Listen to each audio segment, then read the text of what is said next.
Students, आज के इस वीडियो में हम लोग पढ़ने वाले हैं ऊष्मीय प्रसार। क्या पढ़ने वाले हैं स्टूडेंट्स? ऊष्मीय प्रसार। ठीक है स्टूडेंट्स, तो इससे पहले वाले वीडियो में हम लोगों ने पढ़ा था ऊष्मा के प्रभाव। ठीक है, तो ऊष्मा के प्रभाव के अंतर्गत स्टूडेंट्स हमने पढ़ा था ताप में वृद्धि। ठीक है, तो ताप में वृद्धि में हमने पढ़ा था विशिष्ट ऊष्मा, है ना, विशिष्ट ऊष्मा पढ़े थे। इसके अलावा जो है ऊष्मा, है ना, ऊष्माधारिता, ये पढ़े थे। स्टूडेंट्स, अगर आप पिछला वीडियो नहीं देखे हैं तो जाकर के देख लीजिए, प्लेलिस्ट में सभी वीडियो हैं, है ना, जितना भी अभी तक पढ़े हैं आप प्लेलिस्ट में जाकर के सभी वीडियो को बार बार पढ़िए। अगर कोई भी टॉपिक समझ में नहीं आता है तो आप मुझे कमेंट करके, मेरे नंबर पर जो है कमेंट करके आप क्या कर सकते हो, पूछ सकते हो स्टूडेंट। ठीक है, मैं आपके द्वारा पूछे गए क्वेश्चन या फिर जो भी टॉपिक आप पूछेंगे उनको जो है मैं नेक्स्ट जो वीडियो होगा उसमें समझाने का प्रयास करूंगा। ठीक है स्टूडेंट्स, तो स्टूडेंट्स चलिए आज के इस टॉपिक पर हम बात करते हैं ना, ऊष्मीय प्रसार। तो ऊष्मीय प्रसार के आपको जो है कई उदाहरण मिल जाते हैं स्टूडेंट्स, है ना, जिसमें क्या होता है किसी भी पदार्थ में, है ना, किसी भी पदार्थ या वस्तु में जो है अगर ऊष्मा के कारण जो प्रसार होता है उसी को हम क्या बोलते हैं स्टूडेंट्स? ऊष्मीय प्रसार। क्या बोलते हैं? ऊष्मीय प्रसार। तो इसके जो है बहुत सारे उदाहरण आपको जो है अपने दैनिक जीवन में मिल जाएंगे, है ना, एग्जाम्पल आपको दिखाई देते होंगे। जैसे कि मैं आपको जो है एक बहुत ही सरल उदाहरण बता रहा हूँ। जैसे कि आप देखे होंगे जो रेल जो होता है, रेल का जो पटरी होता है, ठीक है ना, तो रेल का जो पटरी होता है तो दो पटरियों के बीच में जो है जगह छोड़ा जाता है ना, क्या छोड़ा जाता है? जगह। जैसे कि ये एक पटरी होगा। अब स्टूडेंट्स यहाँ पर ये मत समझ लेना कि ये दो पटरी, ऐसा नहीं। ठीक है, दो पटरी कहने का मतलब है केवल और केवल जो है एक पटरी ऐसा रहता है, उसके बाद जो है जस्ट क्या रहता है स्टूडेंट? ज्वाइंट रहता है। इसी कारण से तो आवाज़ आती है ना, ट्रेन का जो चक्कर रहता है वहाँ से आवाज़ आती है, इसी कारण से आती है। तो दो पटरियों के बीच में क्या होता है, यहाँ पर जो है बीच में क्या छोड़ दिया जाता है स्टूडेंट्स? गैप छोड़ दिया जाता है। क्या कर दिया जाता है? गैप छोड़ दिया जाता है। क्यों छोड़ दिया जाता है स्टूडेंट्स? इसी कारण से छोड़ दिया जाता है ताकि जब इसमें क्या हो, इसमें ऊष्मीय प्रसार हो, गर्मी के दिन में जब क्या हो, इसका ताप बढ़े, लोहा का, है ना, पटरी का, तो ये क्या होने लगता है, इसमें ऊष्मीय प्रसार होने लगता है और ये फैलने लगता है। अगर ऐसा हम बीच में नहीं छोड़ते हैं, है ना, गैप नहीं छोड़ते हैं, या फिर यहाँ पर क्या करते हैं हम इसको जो है पूरा जोड़ दिए रहते हैं, तो ये जो क्या होगा, ये जो पटरी होगा, ये क्या हो सकता है, ऐसा फैलने के ऊष्मीय प्रसार जब होगा गर्मी के दिन में, है ना, गर्मी के दिनों में, तो ये क्या हो सकती है, ये जो है ऐसे जो है ऐसा जो है मुड़ सकती है, ख़राब हो सकती है। समझ में आ रहा है ना स्टूडेंट्स? इसी कारण से क्या किया जाता है, जो ट्रेन जो होता है तो दो पटरियों के बीच में जगह छोड़ दिया जाता है, ताकि कल की डेट में क्या हो, जब गर्मी का दिन आए या फिर इसका जो टेम्परेचर बढ़े, ताप बढ़े, तो क्या हो जाए, ये जो है फैलने के बाद जो है इधर उधर ना जाए, बल्कि क्या रहे, सीधे रहे। ऐसा समझ में आया स्टूडेंट्स? इसी प्रकार से हम और उदाहरण देखते हैं। तो जैसे कि हम जो है बात करते हैं किसी कांच की गिलास की, है ना, तो कांच, जैसे ये कांच की गिलास है, कांच की गिलास में हम क्या कर देते हैं स्टूडेंट्स, अगर हम इसमें क्या डाल देते हैं, अगर इसमें खौलता हुआ जो गर्म पानी रहेगा, है ना, कोई भी पदार्थ रहेगा खौलता हुआ, उसको हम डाल देते हैं तो क्या हो जाती है, चटक जाती है। अब ऐसा क्यों होता है स्टूडेंट्स? ऐसा इसी कारण से होता है कि जो अंदर का जो इसका जो भी बर्तन, है ना, जो कांच का बर्तन रहता है, अंदर का भाग क्या हो जाता है, वो उसमें जो है ऊष्मीय प्रसार हो जाता है, किंतु बाहर का जो भाग रहता है वो क्या होता है, उसमें जो है ऊष्मीय प्रसार नहीं होता। तो जो अंदर का भाग जो है ऊष्मीय प्रसार हो गया, फैल गया, इसी कारण से क्या होता है स्टूडेंट्स, ये जो रहता है कांच का जो भी बर्तन रहता है टूट जाता है। ऐसा आप लोगों ने देखा होगा। ठीक है, इसके अलावा जो है और एक उदाहरण बता देना चाहता हूँ आपको। जैसे कि ये बिजली का वायर है, ठीक है, ये खंभा है ना, आप अपने घर के आसपास देखते होंगे, तो ये बिजली का खंभा है स्टूडेंट्स। तो हमेशा वायर जो रहता है ऐसा एकदम टाइट जो है, ऐसा जो है नहीं लगाया जाता। ठीक है, हमेशा क्या किए रहते हैं, हमेशा ये जो बिजली का जो खंभा रहता है उसमें जो तार रहता है उसको हमेशा जो है ऐसा ढीला लगाया जाता है। क्या लगाया जाता है, ऐसा ढीला लगाया जाता है। क्यों लगाया जाता है स्टूडेंट्स? आपके मन में जो है ये सवाल जो है उठता होगा कि आखिर जो तार जो रहता है उसको एकदम टाइट क्यों नहीं किया जाता? तो इसका कारण यही है स्टूडेंट्स, अगर क्या कर देते हैं, ये जो बिजली का जो तार है अगर इसको हम सीधा टाइट कर देते हैं एकदम से, तो क्या हो सकता है, जब भी जो है जब गर्मी का समय आएगा, जब जो है टेम्परेचर बढ़ेगा, ताप बढ़ेगी, तो इसमें क्या होगा, इस वायर में ऊष्मीय प्रसार होगा, और ऊष्मीय प्रसार होगा तो अगर ये पहले से ही टाइट है तो ये क्या होगा, ये जो है टूट सकता है, प्रसार होगा। तो समझ में आ रहा है ना स्टूडेंट्स? इसी कारण से क्या रहता है, ये जो है इसको ढीला रखा जाता है। ओके, समझ में आया? क्योंकि इसमें क्या होता है, इसमें ऊष्मीय प्रसार होता है। ठीक है, समझ में आ रहा है स्टूडेंट्स? ये समझ में आया? तो इस प्रकार से अगर हम देखें तो हमारे दैनिक जीवन में क्या होता है, कई प्रकार का जो है हम ऊष्मीय प्रसार को देखते हैं। ओके स्टूडेंट्स, तो समझ लेते हैं कि जो जितने भी जो पदार्थ होते हैं उसमें सामान्यतः क्या होता है, जब भी हम उसमें ऊष्मा देते हैं तो पदार्थ क्या होता है स्टूडेंट्स, जो आयतन जो रहता है वो हमेशा क्या होता है, बढ़ता है। ठीक है ना, और पदार्थ से ऊष्मा लेने पर आयतन क्या हो जाता है, कम हो जाता है। ओके स्टूडेंट्स, समझ में आया? ऊष्मा देने पर हमेशा पदार्थ का आयतन क्या होता है, बढ़ता है, और ऊष्मा लेने से पदार्थ का आयतन क्या हो जाता है, कम हो जाता है स्टूडेंट्स। ठीक है, तो चलिए समझते हैं। जैसे कि आप जो है लोहार लोगों को देखे होंगे, है ना, या फिर जो वेल्डिंग करते हैं उन लोगों को देखना, जब क्या करते हैं वो किसी पदार्थ लोहा से कुछ बनाते हैं, कुछ भी चीज़ बनाते रहते हैं, तो पहले उसको गर्म करते हैं और रक्त तप्त तक उसको क्या करते हैं, गर्म करते हैं। और गर्म करने के पश्चात क्या करते हैं, उसको पीटते हैं, और पीटने के बाद जो है वो क्या हो जाता है स्टूडेंट, फैल जाता है। लेकिन जैसे ही फैल जाता है उसके बाद उसको ठंडा करते हैं, तो क्या होने लगता है, उसमें से ऊष्मा जो है, उसमें से क्या होने लगता है, ऊष्मा वापस वो होने लगता है ना, प्रकृति में जाने लगती है, और यहाँ से ऊष्मा क्या हो जाती है, कम हो जाती है, या फिर ऊष्मा का त्याग करती है। तो जैसे ऊष्मा का त्याग करती है तो ये जो है क्या होने लगता है, इसके आयतन में थोड़ी बहुत क्या आ जाती है, कमी आ जाती है स्टूडेंट। समझ में आया? तो इस प्रकार से हम देखते हैं, तो ऊष्मी प्रसार के है ना, ऊष्मा के कारण क्या होता है, प्रसार होता है। ओके स्टूडेंट्स, तो हम लोग चलिए बात करते हैं ठोस पदार्थ में ऊष्मी, है ना, ठोस पदार्थ में ऊष्मी प्रसार कैसे होता है। ठीक है स्टूडेंट्स, अभी तक हम ताप में वृद्धि देखे थे, अब हम देख रहे हैं ठोस पदार्थ में ऊष्मी प्रसार। अगर ऊष्मी प्रसार होती है तो जो ठोस पदार्थ है उसमें जो है कैसे ऊष्मी प्रसार कैसे होती है ना, ऊष्मा के कारण उनमें ठोस पदार्थों में प्रसार कैसे होती है। तो सबसे पहला हम लोग देखते हैं स्टूडेंट्स यहाँ पर रेखी प्रसार गुणांक। क्या देखेंगे, रेखी प्रसार गुणांक। अब यहाँ पर रेखी प्रसार है ना, रेखी आपको समझ में आ रहा होगा, रेखी मतलब रेखा, है ना, ये जैसे कि रेखा है, तो रेखी प्रसार गुणांक। अब यहाँ पर रेखी समझ में आ गया, प्रसार मतलब प्रसार आप जान रहे हो, गुणांक क्या चीज़ है। तो गुणांक क्या है स्टूडेंट्स, एक अंक है। क्या है, एक अंक है। ठीक है, जैसे कि आप 100 की बात करते, जैसे कि ये 100 है, ठीक है ना, तो 100 में आप लोग जो है चर राशि के बारे में पढ़े होंगे। तो अगर यहाँ पर कुछ नहीं है, मतलब इनटू में क्या रहता है, 1 रहता है, तो ये 1 यहाँ पर क्या है, गुणांक है। ठीक है, वैसे ही क्या होता है, रेखी प्रसार जो है गुणांक होता है, एक अंक होता है। ठीक है स्टूडेंट्स, तो चलिए पढ़ते हैं क्या होता है रेखी प्रसार गुणांक और रेखी प्रसार क्या होता है।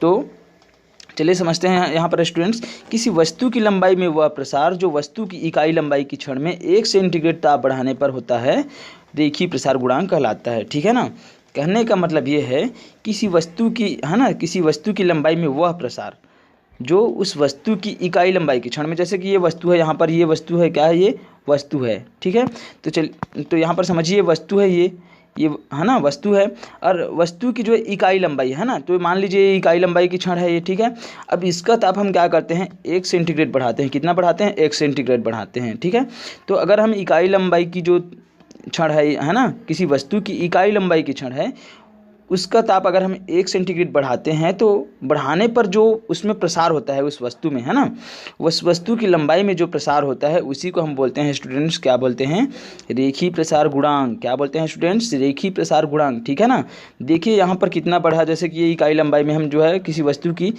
इकाई लंबाई की क्षण में हम 1 सेंटीग्रेड ताप बढ़ाते हैं, तो मान लीजिए क्या होता है, यहाँ से यहाँ तक इकाई लंबाई की क्षण थी, इसमें हम 1 सेंटीग्रेड का ताप बढ़ाए, तो यहाँ से कहाँ पर पहुँच गई, यहाँ तक पहुँच गई। ओके स्टूडेंट्स, यहाँ तक पहुँच गई, समझ में आया? तो ठीक है ना, तो इसी को हम बोलते हैं स्टूडेंट्स, जो लंबाई में जो वृद्धि होती है ना, इकाई लंबाई की क्षण में 1 सेंटीग्रेड का ताप बढ़ाने पर वस्तु की लंबाई में जो है क्या होती है, जो प्रसार होती है। ठीक है ना, उसी को हम बोलते हैं स्टूडेंट्स रेखी प्रसार गुणांक। क्या बोलते हैं, रेखी प्रसार गुणांक। मतलब ये जो है उसकी लंबाई में क्या होती है, वृद्धि होती है, उसी को हम, है ना, उसकी लंबाई में क्या होती है, प्रसार होती है, उसी को हम क्या बोलते हैं, रेखी प्रसार गुणांक। ओके स्टूडेंट्स, रेखी प्रसार गुणांक को हमेशा हम जो है अल्फ़ा से जो है डिनोट करते हैं, प्रदर्शित करते हैं। ठीक है, अल्फ़ा। ओके, समझ में आया? अब हम देखते हैं यहाँ पर अल्फ़ा तो जान गए, अल्फ़ा क्या है, रेखी प्रसार गुणांक है। हम रेखी प्रसार गुणांक को जो है अल्फ़ा से डिनोट करते हैं। तो अल्फ़ा का मतलब क्या है यहाँ पर, अल्फ़ा का मतलब ये है स्टूडेंट्स, अगर हम रेखी प्रसार गुणांक अगर हमको मिल गया, पता चल गया कि किसी भी वस्तु का रेखी प्रसार गुणांक इतना है ना, तो हम उसके आधार पर हम क्या कर सकते हैं, पूरा वस्तु में जो है ना, पूरे वस्तु का जो हम क्या कर सकते हैं, वस्तु का जो है पूरा हम क्या निकाल सकते हैं, उसमें कितना प्रसार हुआ है ना, उसमें रेखी प्रसार कितना हुआ है, ये हम क्या कर सकते हैं स्टूडेंट्स, जान सकते हैं। उसकी लंबाई में जो है प्रसार कितना हुआ है, हम उसमें प्रसार कितना हुआ है, ये हम क्या कर सकते हैं स्टूडेंट्स, जान सकते हैं। ठीक है, समझ में आया? तो इसी कारण से हम रेखी प्रसार गुणांक क्या करते हैं, ज्ञात करते हैं। ठीक है, तो हम देखते हैं यहाँ पर हम रेखी प्रसार गुणांक कैसे ज्ञात करेंगे। तो स्टूडेंट्स इसके लिए जो है ये अल्फ़ा से डिनोट करते हैं। तो रेखी प्रसार गुणांक का सूत्र क्या है, ऊपर में रहेगा ये, यहाँ पर देखिए अल्फ़ा इक्वल टू होगा लंबाई में वृद्धि अपॉन प्रारंभिक लंबाई गुणित ताप में वृद्धि। ओके, समझ में आया स्टूडेंट्स? तो अब यहाँ पर देखिए आगे ये अल्फ़ा, ठीक है, यहाँ पर देखिए ये वाला जो समीकरण है इसमें देखिए। ठीक है, तो स्टूडेंट्स यहाँ पर समझिए अल्फ़ा इक्वल टू क्या है, डेल एल, है ना, alpha equal to del L, यहाँ पर देखिए alpha equal to del L upon L into del T. ठीक है, तो यहाँ पर देखिए लंबाई में वृद्धि, तो लंबाई मतलब एल से डिनोट किए हैं, है ना, एल से डिनोट किए हैं, क्यों किए हैं यहाँ पर लेंथ मतलब होती है क्या, लंबाई, ठीक है। अब यहाँ पर उसके बाद अगर यहाँ पर समझ लीजिए जैसे कि डेल एल है, क्या है डेल एल, तो ये डेल क्या दर्शाता है, ये डेल दर्शाता है कि उसमें क्या हो रहा है, उसमें परिवर्तन हो रहा है। तो यहाँ पर लंबाई में वृद्धि हो रही है ना, मतलब क्या हो रही है, यहाँ पर परिवर्तन हो रही है। इसी कारण से हम इसको डेल से दर्शाए हैं। किससे दर्शाए हैं स्टूडेंट्स, डेल से। डेल एल का मतलब है कि लंबाई में क्या हो रही है, वृद्धि हो रही है, मतलब कुछ भी परिवर्तन हो रहा है उसमें। ओके, समझ में आया यहाँ तक। उसके बाद समझते हैं स्टूडेंट्स, अगर कहीं भी आपको मिल जाए जैसे डेल टी है, यहाँ पर लिखा हुआ है डेल एल है, डेल टी है, इसका मतलब क्या, इसका मतलब वही है कि डेल जो है दर्शाता है उसमें कुछ परिवर्तन हो रहा है। जैसे कि लंबाई में एल, लेंथ में परिवर्तन हो रहा है, यहाँ पर टी मतलब टेम्परेचर है ना, ताप में परिवर्तन हो रहा है, मतलब ये वृद्धि हो रही है ना, यहाँ पर लिखा है लंबाई में वृद्धि, ताप में वृद्धि। ओके, समझ में आया। तो चलिए अब आगे देखते हैं। अल्फा इक्वल टू हो जाएगा, यहाँ पर सूत्र ऐसा होता है, लंबाई में वृद्धि अपान प्रारंभिक लंबाई गुणित ताप वृद्धि। ओके, समझ में आया यहाँ तक स्टूडेंट्स। उसके बाद हम देखते हैं alpha equal to del L upon L into del T. अब यहाँ पर लंबाई में वृद्धि को डेल एल से दर्शाएंगे, है ना, लेकिन जो प्रारंभिक लंबाई है, चूंकि प्रारंभिक लंबाई में तो कुछ परिवर्तन नहीं होगा, इस कारण से इसको हम डेल या फिर ऐसा किसी प्रकार से चिन्ह से डिनोट नहीं करते, बल्कि किससे डिनोट करते हैं, इसको किससे दर्शाते हैं, केवल और केवल एल से। ओके, समझ में आया। तो इस प्रकार से हमारा जो है जो हो जाए, हम इसको जो है कैसे प्रदर्शित करेंगे, alpha equal to del L upon del T. Okay, यहाँ तक समझ में आया। उसके बाद स्टूडेंट्स यहाँ से अगर हम लंबाई में वृद्धि निकालना चाहते हैं कि लंबाई में आखिर कितना वृद्धि हुआ, तो हम यहाँ से पक्षांतर कर सकते हैं। ये जो डेल एल है उसको यहीं पर रहने दीजिए, लेकिन जो नीचे में एल इंटू डेल टी है, ठीक है, इसको किस साइड ले जाइए, इस साइड ले जाइए, ठीक है ना, जो अल्फ़ा है उस साइड कर दीजिए, ठीक है। तो ये अभी जो है यहाँ पर क्या था, यहाँ पर जैसे कि देखिए अल्फ़ा इक्वल टू कितना था, डेल एल अपान ये एल इंटू डेल टी, ऐसा था। ओके, समझ में आया। अब हमको क्या निकालना है, यहाँ पर जो है लंबाई में वृद्धि कितनी है ये निकालना है। तो या इसको क्या कर दीजिए, एल इंटू डेल टी है ये वाला, इसको इस साइड क्या कर दीजिए, इस साइड जो है पक्षांतर कर दीजिए। ओके, तो ये अभी भाग में था, नीचे में था, इस साइड जाएगा तो किस में हो जाएगा स्टूडेंट्स, ये हो जाएगा यहाँ पर अल्फ़ा, है ना, alpha into L into del T, ऐसा हो जाएगा, बराबर क्या हो जाएगा, डेल एल। ठीक है, अब इसको क्या कर दीजिए, इसको जो है आप स्टूडेंट्स या फिर ऐसा करके या करके लिख दीजिए डेल एल, है ना, डेल एल, हम लंबाई में वृद्धि को हम निकाल रहे हैं, लंबाई में वृद्धि equal to alpha L into del T. Okay, समझ में आया। तो इस प्रकार से लंबाई में वृद्धि हम क्या कर सकते हैं, ज्ञात कर सकते हैं। ठीक है स्टूडेंट्स, देखिए यहाँ पर लंबाई में वृद्धि हम ज्ञात किए ना, लंबाई में वृद्धि बराबर हो जाएगा रेखीय प्रसार गुणांक गुणित प्रारंभिक लंबाई गुणित ताप में वृद्धि। ओके, समझ में आया, समझ में आ रहा है यहाँ तक। अब जो अल्फ़ा जो होता है, मतलब जो रेखीय प्रसार जो गुणांक जो होता है, उसका जो मात्रक जो होता है वो होता है स्टूडेंट्स प्रति डिग्री सेल्सियस। क्या होता है, प्रति डिग्री सेल्सियस। ठीक है, समझ में आया। तो इस प्रकार से हम क्या कर सकते हैं, किसी भी वस्तु का यदि हमें रेखीय प्रसार गुणांक अगर हमें पता है, तो हम उस वस्तु की लंबाई में, है ना, प्रसार के कारण जो है उसकी लंबाई में जो है कितना प्रसार हुआ है, ये हम क्या कर सकते हैं स्टूडेंट्स, ज्ञात कर सकते हैं। देखिए यहाँ पर चित्र में दिख रहा होगा, ये प्रारंभिक लंबाई है यहाँ से यहाँ तक, उसके बाद इसमें जो है प्रसार जो हुआ है, इसकी लंबाई में प्रसार जो हुआ है ये इतना हुआ है। समझ में आ रहा है। तो इस प्रकार से हम रेखीय प्रसार गुणांक क्या कर सकते हैं, ज्ञात कर सकते हैं। ओके, समझ में आया। अब यहाँ पर देखिए स्टूडेंट्स, लोहे का रेखीय प्रसार गुणांक इतना है, ठीक है, 0.0012 प्रति डिग्री सेंटीग्रेड है।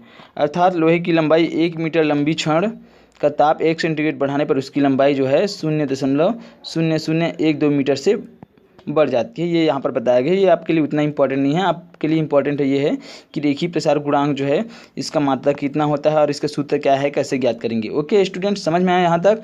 उसके बाद ये रेखीय प्रसार गुणांक आपको समझ में आया होगा, ठीक है, मतलब जो कोई किसी भी वस्तु की जो है लंबाई में जो प्रसार होता है ना, उसी को हम क्या बोलते हैं स्टूडेंट्स, रेखीय प्रसार। ठीक है, समझ में आ रहा है ना, यहाँ तक समझ में आया।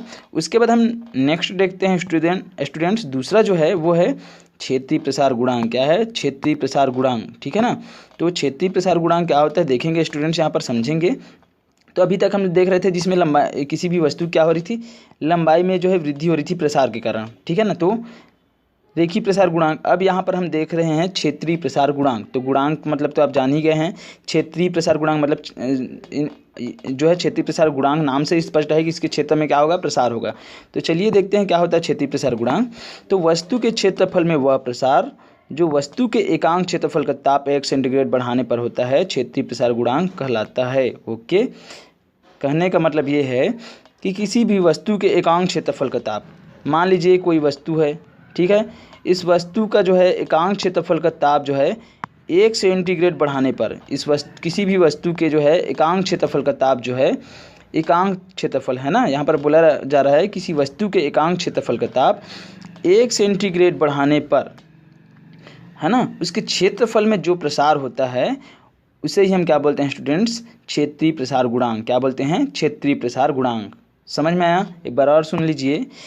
किसी वस्तु के, है ना, मान लीजिए कोई वस्तु है, तो किसी वस्तु के एकांक क्षेत्रफल का ताप, मान लीजिए इस वस्तु का एकांक क्षेत्रफल ये है, ठीक है ना, तो किसी वस्तु के एकांक क्षेत्रफल का ताप 1 सेंटीग्रेड बढ़ाने पर, कितना बढ़ाने पर? 1 सेंटीग्रेड बढ़ाने पर इस वस्तु के क्षेत्रफल में जितना जो प्रसार होगा, है ना, समझ में आ रहा है ना, इस वस्तु के क्षेत्रफल में जितना प्रसार होगा उसे ही हम क्या बोलते हैं स्टूडेंट्स, उसे ही हम बोलते हैं क्षेत्रीय प्रसार गुणांक। क्या बोलते हैं स्टूडेंट्स? क्षेत्रीय प्रसार गुणांक। और क्षेत्रीय प्रसार गुणांक को हम दर्शाते हैं स्टूडेंट्स बीटा से। किससे दर्शाते हैं? बीटा, ठीक है। हम जो है रेखीय प्रसार गुणांक को किससे दर्शाते हैं स्टूडेंट्स? अल्फा से। इसको बोलते हैं अल्फा, ठीक है, ये है अल्फा, और ये क्या होता है स्टूडेंट्स? ये होता है बीटा, ठीक है, समझ में आया? यहाँ पर लिखा हुआ है बीटा, तो हम क्षेत्रीय प्रसार गुणांक को स्टूडेंट्स बीटा से प्रदर्शित करते हैं। ओके, यहाँ पर चित्र में देख लीजिए, ये जो प्रारंभिक जो क्षेत्रफल था, यहाँ पर ये प्रारंभिक क्षेत्र, ये नीला नीला दिखाई दे रहा होगा आपको, ये प्रारंभिक क्षेत्र था स्टूडेंट्स, ठीक है। उसके बाद जो है जैसे हम इसमें जो है क्या किए, 1 डिग्री सेंटीग्रेड जो है उष्मा हम क्या मतलब इनको उष्मा दिए है ना, 1 डिग्री सेंटीग्रेड ताप बढ़ाएं, इसमें उष्मा दिए मतलब, तो इसके क्षेत्रफल में क्या हुआ स्टूडेंट्स? प्रसार हुआ, और प्रसार होने के कारण इसके क्षेत्रफल में क्या हो गई? क्षेत्र में जो है वृद्धि हो गई। ये वाला देखिए दूसरा जो डॉट डॉट दिख रहा है ना आपको, जो है क्षेत्रफल दिख रहा है। अब हम इसको ए से क्यों दर्शाते हैं? तो ए कहने का मतलब है एरिया। क्या होता है इंग्लिश में? एरिया। क्षेत्रफल को हम एरिया इंग्लिश में एरिया बोलते हैं ना, इस कारण से ए से क्या करते हैं? क्षेत्रफल को डिनोट करते हैं। ओके, समझ में आया?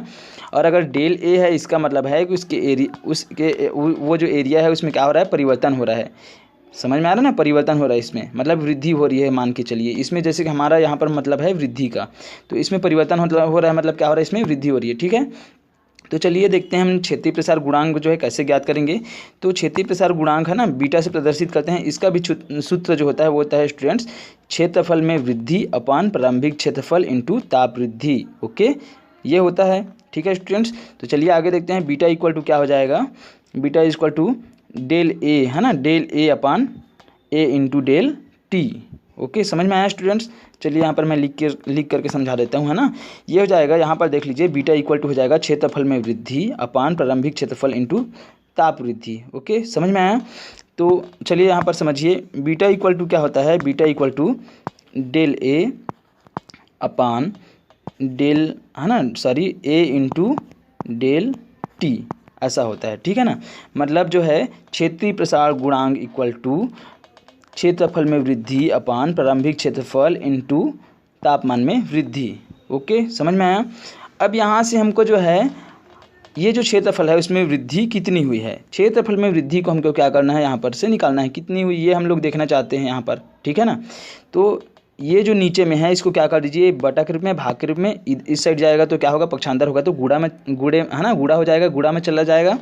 तो यहाँ पर हो जाएगा बीटा इंटू ए, है ना, A into del T. Okay, equal to क्या हो जाएगा?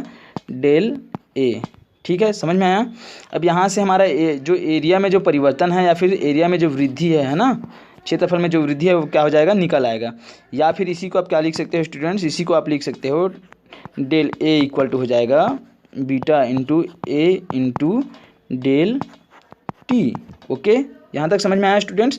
तो इस प्रकार से हमको यहाँ से पता चलता है क्षेत्रफल में वृद्धि जो होता है वो क्षेत्रीय प्रसार गुणांक इंटू, है ना, प्रारंभिक क्षेत्रफल गुणित ताप में वृद्धि के बराबर होता है। ठीक है स्टूडेंट्स, समझ में आया?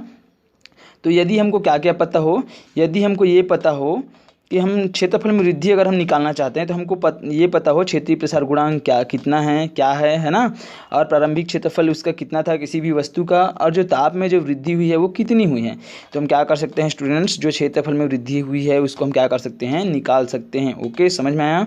और जो बीटा जो होता है क्षेत्रीय प्रसार गुणांक, है ना, जो क्षेत्रीय प्रसार जो गुणांक जो होता है तो उसका जो मात्रक जो होता है वो होता है स्टूडेंट्स प्रति डिग्री सेंटीग्रेड। इसका भी मात्रक क्या होता है? प्रति डिग्री सेंटीग्रेड। ओके, समझ में आया? अब यहाँ पर हम लोग देखेंगे कि क्षेत्रीय प्रसार गुणांक, है ना, क्षेत्रीय प्रसार गुणांक और रेखीय प्रसार गुणांक, में दोनों में संबंध क्या है, अल्फ़ा और बीटा में दोनों में संबंध क्या है। तो जो बीटा जो होता है ना, जो बीटा जो होता है, क्षेत्रीय प्रसार गुणांक जो होता है, वो रेखीय प्रसार गुणांक का जो है क्या होता है, दुगना होता है। मतलब बीटा इक्वल टू अल्फ़ा। मतलब यहाँ पर जो क्षेत्रीय प्रसार गुणांक जो होता है वो रेखीय प्रसार गुणांक का कितना होता है, दुगना होता है। समझ में आया, ये दोनों में संबंध है। समझ में आया स्टूडेंट्स। तो ये था हमारा क्या स्टूडेंट्स, क्षेत्रीय प्रसार गुणांक। क्षेत्रीय प्रसार गुणांक में जो है क्या होता है, किसी भी वस्तु के है ना एकांक क्षेत्रफल का ताप जो है 1 सेंटीग्रेड बढ़ाने पर उसके क्षेत्रफल में जो वृद्धि होती है ना, मतलब उसके क्षेत्रफल में जो प्रसार होता है, उसी को हम क्या बोलते हैं स्टूडेंट्स, क्षेत्रीय प्रसार गुणांक। ओके, समझ में आया। और क्षेत्रीय प्रसार गुणांक का सूत्र होता है beta equal to del A upon A into del T. Okay, समझ में आया। उसके बाद हम नेक्स्ट देखते हैं स्टूडेंट्स, ये समझ में आया होगा क्षेत्रीय प्रसार गुणांक, ठीक है ना। उसके बाद हम आगे देखते हैं स्टूडेंट्स, है ना, पढ़ते हैं यहाँ पर आयतन प्रसार गुणांक। क्या पढ़ने वाले हैं स्टूडेंट्स, आयतन प्रसार गुणांक, ठीक है ना। तो अभी हम जो है दो प्रसार गुणांक पढ़ चुके हैं, रेखीय प्रसार गुणांक और क्षेत्रीय प्रसार गुणांक। तो स्टूडेंट्स आपको समझ में आने लगा है ना, आ रहा होगा कि आखिर ये है क्या और कैसे ज्ञात किया जाता है। तो ठीक उसी प्रकार से जो है आयतन प्रसार गुणांक है, ठीक है। तो देखते हैं, पढ़ते हैं यहाँ पर। अब आयतन तो आप जानते हो है ना, किसी भी वस्तु का जो है आयतन क्या होता है, ठीक है ना। कोई ऐसा कुछ भी खाली बर्तन ले लीजिए, अब इसमें देखिए, उसमें जो है उसमें कोई भी चीज़ जो है कितना आ रहा है, वही क्या है, उसका आयतन है, ठीक है ना। समझ पा रहे हो स्टूडेंट्स। तो हम लोग पढ़ते हैं स्टूडेंट्स यहाँ पर आयतन प्रसार गुणांक क्या होता है।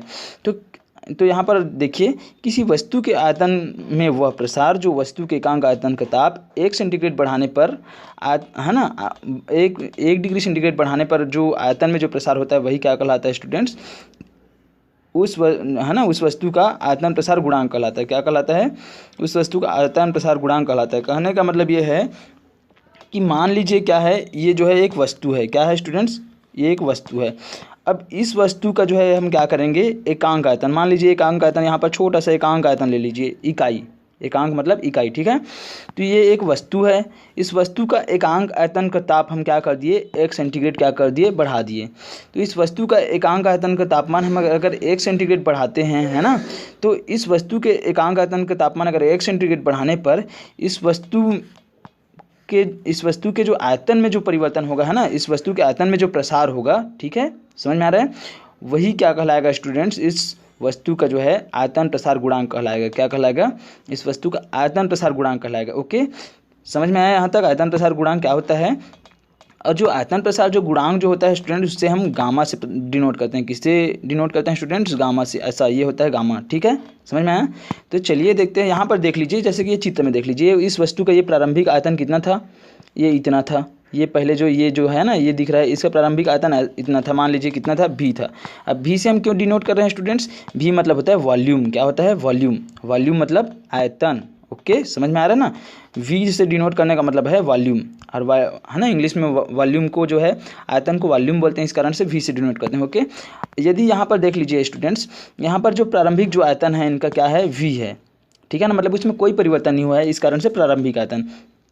अब जैसे ही हम क्या करते हैं, इस वस्तु के एकांक है ना, इस वस्तु के जो है, ये जो वस्तु है उसके एकांक आयतन का ताप अगर हम क्या कर देते हैं, 1 सेंटीग्रेड बढ़ा देते हैं।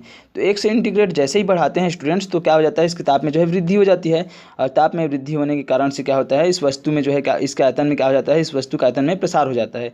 तो उसी को प्रसार को हम क्या बोलते हैं स्टूडेंट्स, आयतन प्रसार गुणांक। ओके, समझ में आया, ठीक है। तो चलिए देखते हैं हम आयतन प्रसार गुणांक का जो है सूत्र कैसे जो है हम निकालेंगे, और कैसे आयतन प्रसार गुणांक, है ना, कैसे इसकी सूत्र की स्थापना करेंगे। चलिए हम लोग देखते हैं आयतन प्रसार में जो आयतन में जो वृद्धि हो रही है उसको कैसे निकालेंगे। तो आयतन प्रसार गुणांक इक्वल टू होता है स्टूडेंट्स, आयतन में वृद्धि इक्वल टू अपान प्रारंभिक आयतन गुणित ताप में वृद्धि। तो गेमा इक्वल टू हो जाएगा, क्या हो जाएगा यहाँ पर, गेमा इक्वल टू हो जाएगा डेल वी अपान हो जाएगा v, मतलब ये जो है आयतन में जो है आयतन में वृद्धि हो जाएगा, अपान प्रारंभिक आयतन v इंटू क्या हो जाएगा, डेल t ताप में वृद्धि। ओके, समझ में आया। अब हमको क्या निकालना है स्टूडेंट्स, यहाँ पर हमको आयतन में वृद्धि निकालना है, डेल v का मान निकालना है। तो ये जो नीचे में जो है ये भाग के रूप में है, इस साइड इसको पक्षांतर कर देंगे तो क्या हो जाएगा, ये गुणा के रूप में आ जाएगा, है ना। तो ये हो जाएगा gamma into v into del T. Okay, समझ में आया स्टूडेंट्स, बराबर क्या हो जाएगा, डेल वी। मतलब यहाँ से हम, या फिर क्या कर दीजिए, इसी को जो है ऐसा लिख दीजिए, डेल वी इक्वल टू है ना, जो इस साइड लिखा था उसको इस साइड लिख दीजिए, और ये जो बाकी जो इस साइड था उसको उस साइड कर दीजिए। तो गेमा इक्वल टू हो जाएगा स्टूडेंट्स, यहाँ से क्या हो जाएगा, गेमा इक्वल टू यहाँ से हो जाएगा, ये हो जाएगा ऐसा, डेल वी इक्वल टू हो जाएगा आयतन में वृद्धि इक्वल टू गेमा इंटू प्रारंभिक आयतन इंटू डेल टी, है ना, ताप में वृद्धि। ओके, तो इस प्रकार से हम क्या कर लेंगे स्टूडेंट्स, आयतन में जो वृद्धि हुई है उसको हम क्या कर लेंगे, अगर आयतन प्रसार गुणांक आयतन प्रसार होता है तो आयतन में कितनी वृद्धि हुई है उसको हम निकाल सकते हैं। कैसे निकाल सकते हैं, यदि हमारे पास जो है आयतन प्रसार गुणांक हो, गेमा का मान हमको क्या हो, पता हो। समझ में आया स्टूडेंट्स, इस प्रकार से हम क्या कर सकते हैं, निकाल सकते हैं। और जो आयतन प्रसार गुणांक होता है, आयतन प्रसार गुणांक का स्टूडेंट मात्रक भी क्या होता है, सेंटीग्रेड होता है। क्या होता है, सेंटीग्रेड। समझ में आया, प्रति सेंटीग्रेड। ओके, समझ में आया। तो इस प्रकार से क्या होता है स्टूडेंट्स, अभी तक हम जो 3 चीज़ें पढ़े हैं इसमें हम जो है, पहला था रेखीय प्रसार गुणांक, फिर क्षेत्र है ना, क्षेत्र जो है क्षेत्रीय प्रसार गुणांक, और तीसरा पढ़ लिए स्टूडेंट्स आयतन प्रसार गुणांक। अगर ये तीनों के मान हमको पता हो, जैसे कि रेखीय प्रसार गुणांक अगर हमें जो है अल्फ़ा का मान पता हो तो हम क्या कर सकते हैं, किसी भी वस्तु की जो लंबाई में जो है ना कितना ऊष्मीय प्रसार के कारण जो है कितना प्रसार हुआ है उसको हम क्या कर सकते हैं, निकाल सकते हैं रेखीय प्रसार गुणांक में, है ना। और उसी प्रकार से यदि हमको बीटा का मान क्या हो, बीटा का मान हमें पता हो तो हम जो है उस वस्तु का जो है क्षेत्रीय प्रसार कितना हुआ है उसको हम क्या कर सकते हैं, निकाल सकते हैं। ठीक है, और यदि हमको जो है गेमा का मान पता हो, है ना, तो हम क्या कर सकते हैं स्टूडेंट्स, हम आयतन में जो है प्रसार कितना हुआ है किसी भी वस्तु का, उष्मा देने के कारण से जो उसमें जो प्रसार हुआ है तो आयतन में कितना प्रसार हुआ है उसको हम क्या कर सकते हैं स्टूडेंट्स, निकाल सकते हैं। समझ में आया। तो मैं आशा करता हूँ स्टूडेंट्स आप लोगों को जो है अभी तक जो पढ़ाया हूँ, है ना, रेखीय प्रसार गुणांक, क्षेत्रीय प्रसार गुणांक, आयतन प्रसार गुणांक, ये सब जो है तीनों चीज़ें जो है समझ में आई होंगी। और ये जो यहाँ पर मैं कुछ संख्यावाची ये जो चीज़ें आपको दिखाई दे रही होगी, है ना, ये सब जो है समझाया हूँ, समझ में आया होगा। ठीक है स्टूडेंट्स, न्यूमेरिकल समझ में आया होगा। तो आगे जो और इसके बाद जो भी हम पढ़ने वाले हैं नया टॉपिक, ठीक है, वो हम नेक्स्ट क्लास में पढ़ेंगे। ओके स्टूडेंट्स, तो आज के लिए बस इतना ही। जय हिंद, जय भारत, जय छत्तीसगढ़। और यदि आपको समझ में नहीं आता है बार बार वीडियो को देखिए, ठीक है। समझ में आ रहा है स्टूडेंट्स, उसके बाद भी अगर समझ में नहीं आता है तो आप क्या कर सकते हैं स्टूडेंट्स, आप पूछ सकते हैं। ओके, तो आज के लिए बस इतना ही।